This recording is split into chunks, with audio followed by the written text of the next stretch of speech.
This is a little gaited horse that we got in the other day.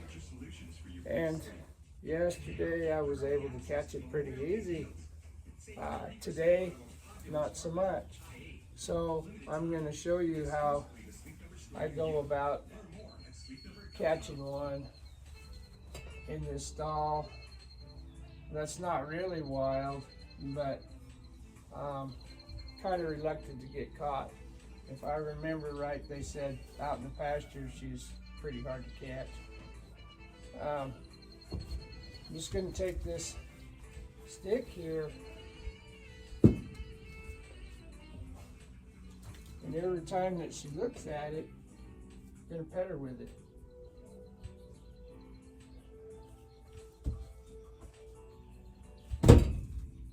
And I don't want to chase her in here and get her running around backwards. What I want to do is just touch her. So when it looks at the stick with two eyes, I'll take this up here a little bit more.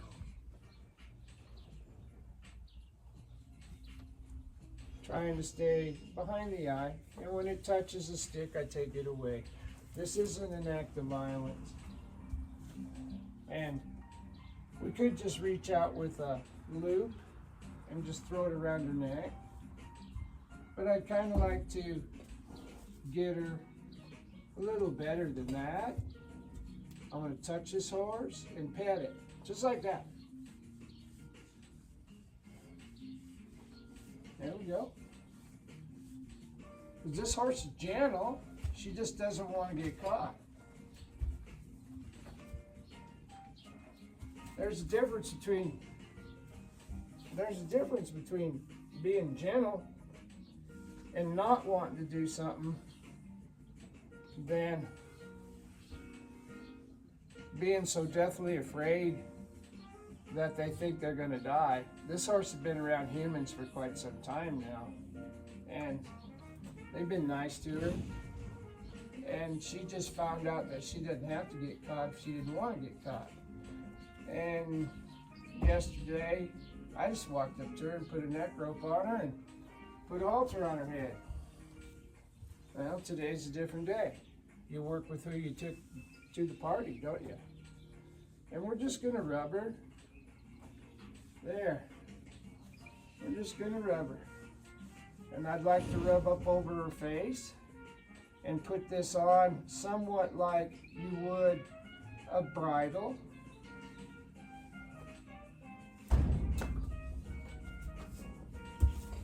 And I don't want her to bump her head on that, but it's her choice. I'm not putting that much pressure on her. I'm just going to rub her again. Now rub this jaw, rub this face. Just let her know she's amongst friends. Now I'm going to go up over the ear. She's not having it, so I'll just rub this hip. You got to stay safe. I don't want you to get kicked.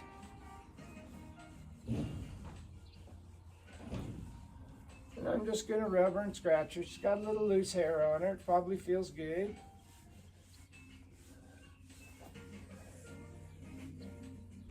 And sometimes this is kind of a little lesson on what your horse did yesterday doesn't necessarily mean it'll do that tomorrow.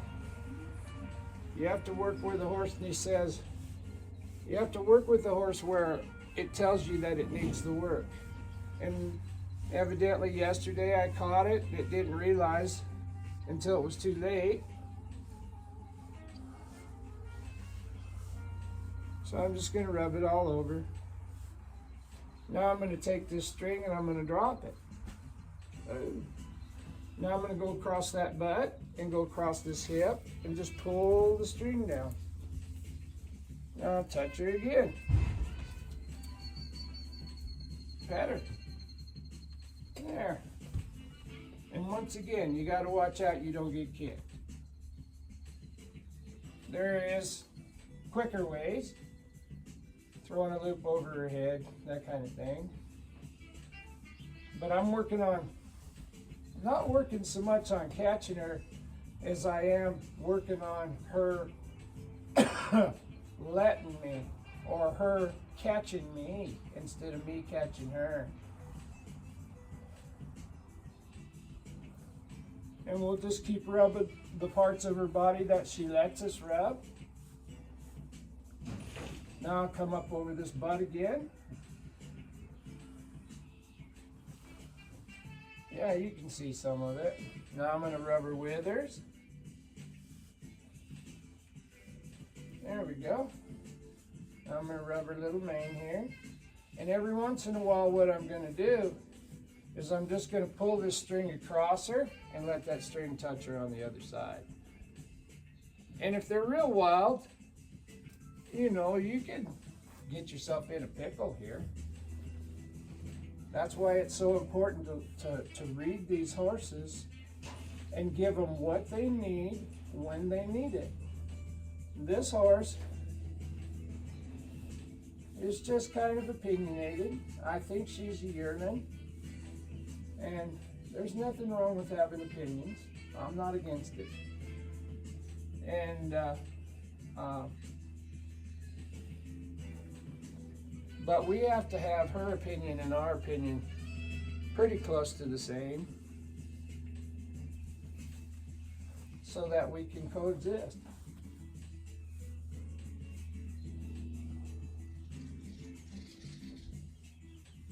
Now I'm going to get this string up here. When I get this string where it's in front of her chest, I'm going to go down this stick because they don't have any depth perception. So I'm going to go down this stick and I'm just going to touch her and scratch her.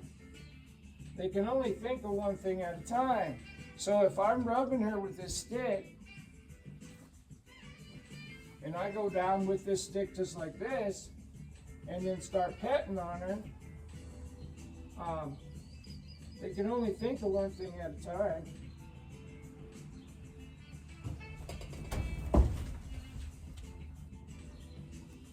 Now I'm going to do the same thing. I'm just going to continue doing what I'm doing.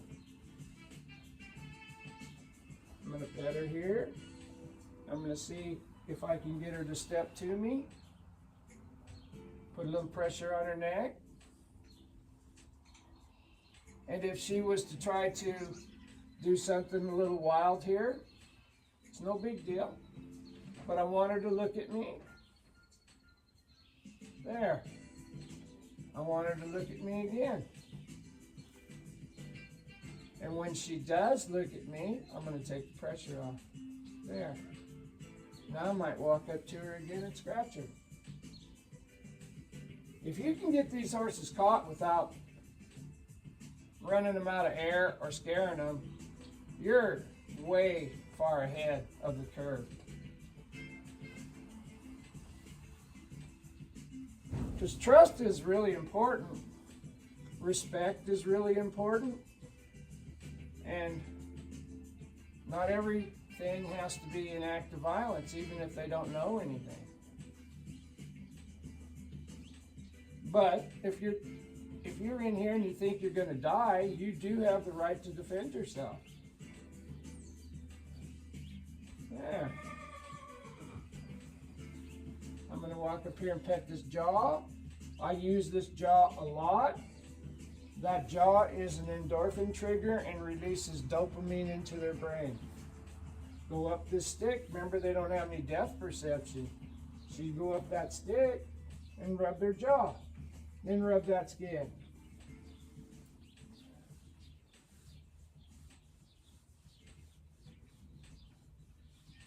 Now I'm just going to kind of rub this neck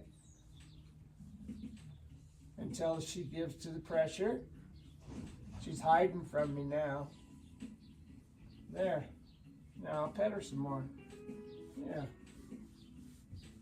There. And when you can do this, the next step is pretty easy.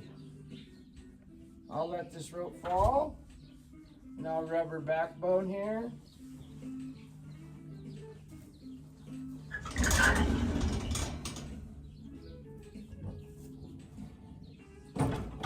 I've caught hundreds of horses this way.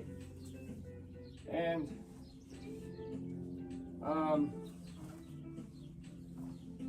it works pretty good for most of them. If you are getting into a little bit wilder set of colts, it doesn't hurt to sit right here and just flip a rope up over her head. But then you got to teach her to do what I'm doing here with a loop around her neck, and you can't choke them. So when they give, you got to give back. Your timing's got to be good. Now, in a perfect world, I'd be able to do like I did on that fence, and I'd be able to rub her and get this to drop over her head.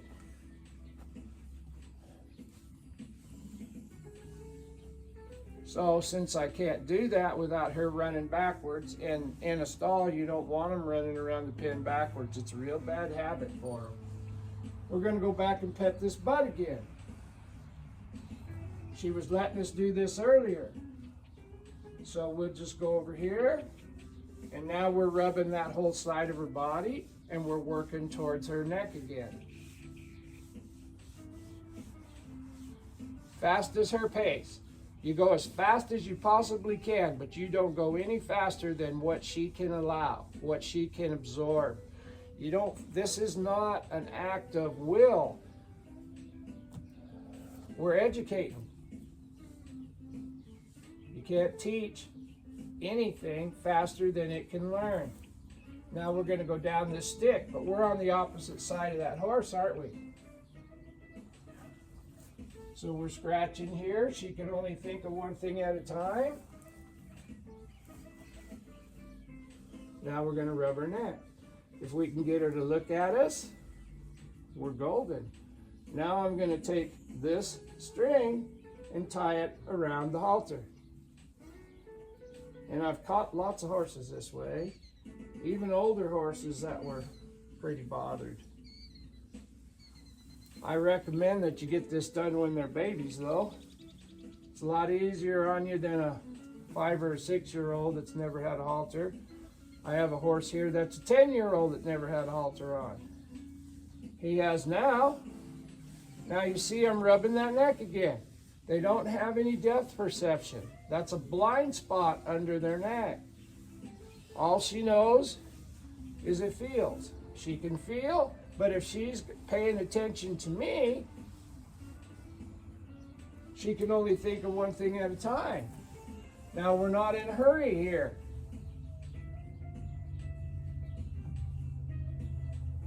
What we're doing is we're rubbing her neck. I don't care if this gets around her neck or not. All we're doing is rubbing her neck and getting her to focus on us. That's it. Don't get in a hurry. If you get in a hurry, it just slows you down. Now we've got this rope here. Now I can take this stick and string off.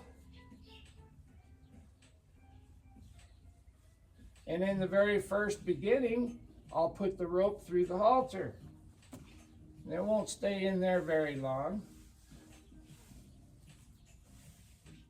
Sometimes I think if we get too close to them too fast, our body puts pressure on them that they can't handle and just adds to the issue that we're having.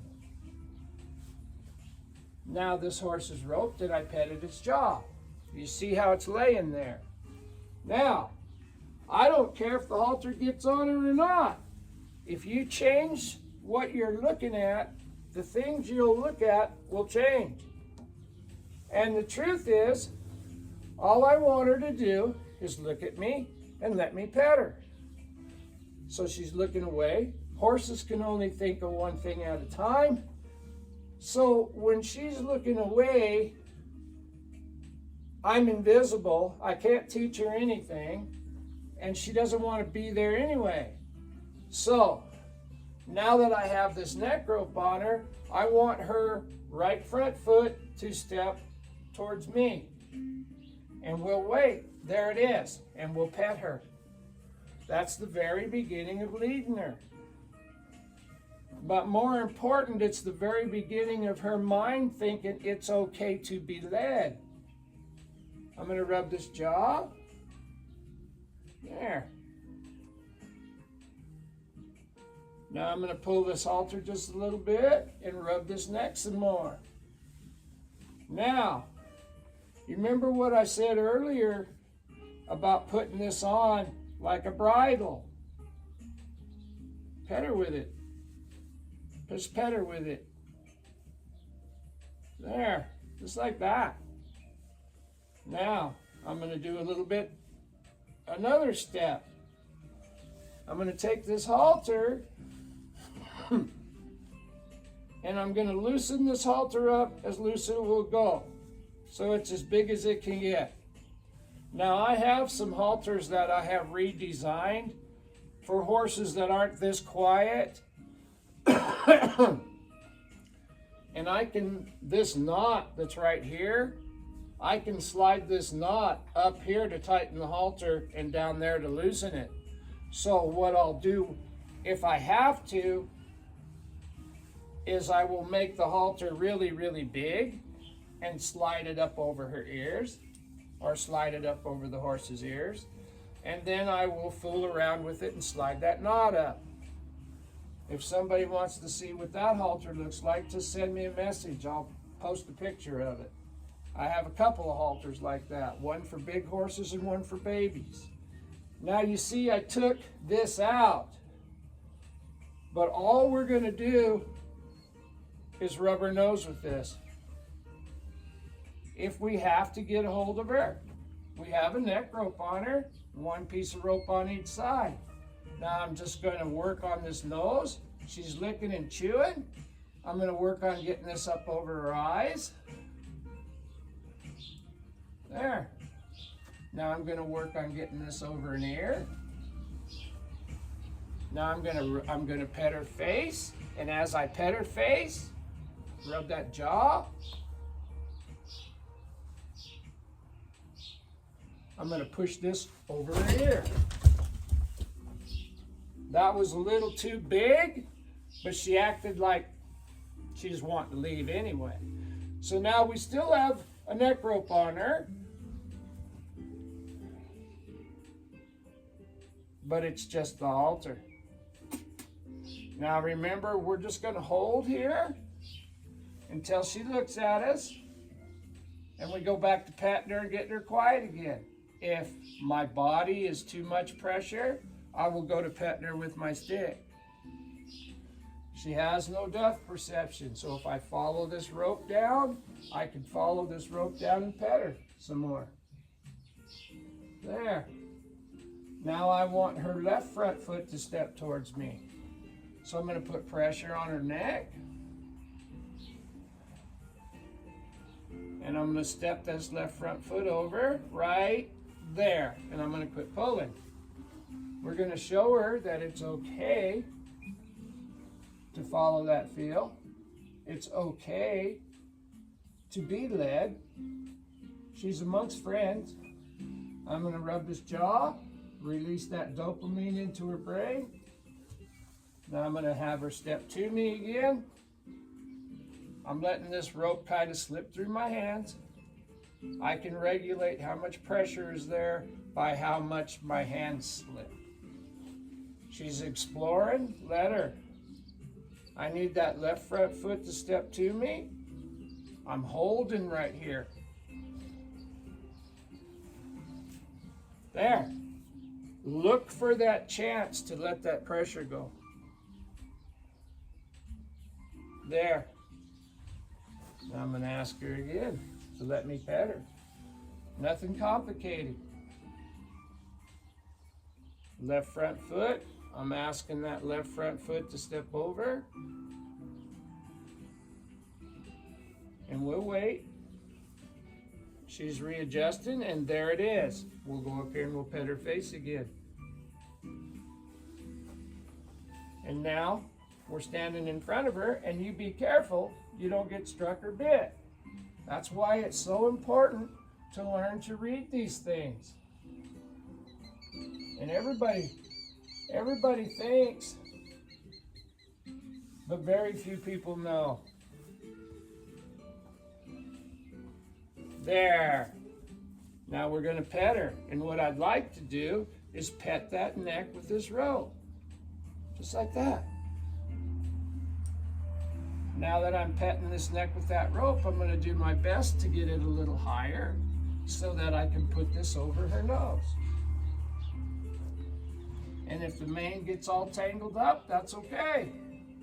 It just gives you more chances to pet her face. Now I'm going to rub this up here.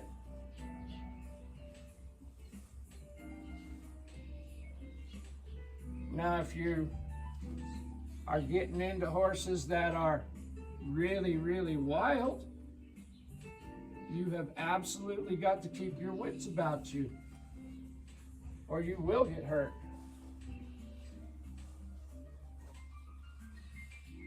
Now we're still petting her jaws. And I'm taking my little finger here. I'm trying to help the halter. The halter needs to be a little higher.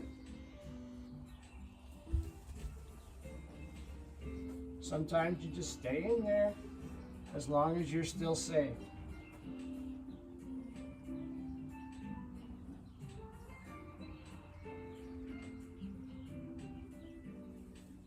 Now we'll bring her back, pet her jaw. Licking and chewing, that's a good sign. We're going to come up over here. I'm going to pet her jaw. My little finger has hooked that halter again. There. And now we will adjust this. Bring that knot up to her throat latch.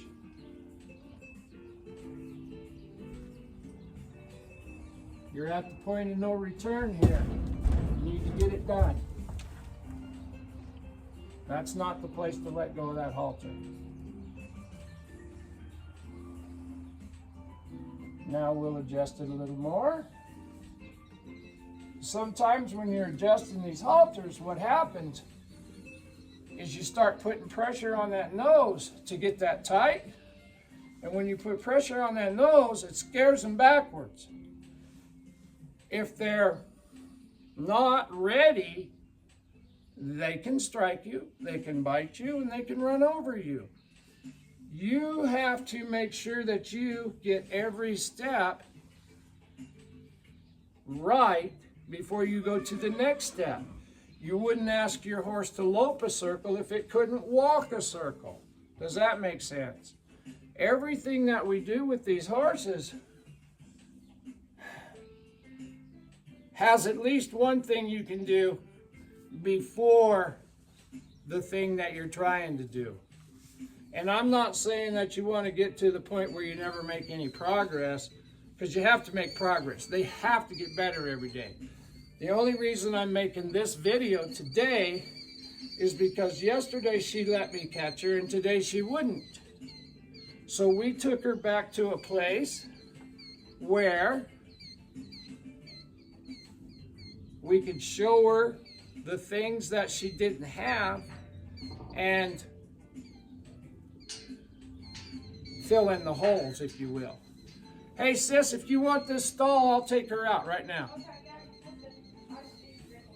All right, that's my little stall cleaner. What I have is I have 4-H kids come out here and they clean stalls for a couple of days and get a free lesson. And it's a really, really cheap way for some of these kids to get some horsemanship lessons. They just have to put in a little effort. And this girl that's wanting to come into this stall right now is pretty good help. Pretty good help. But anyway, there's some thoughts on catching a colt that doesn't want to get caught. I hope that helped. Bye.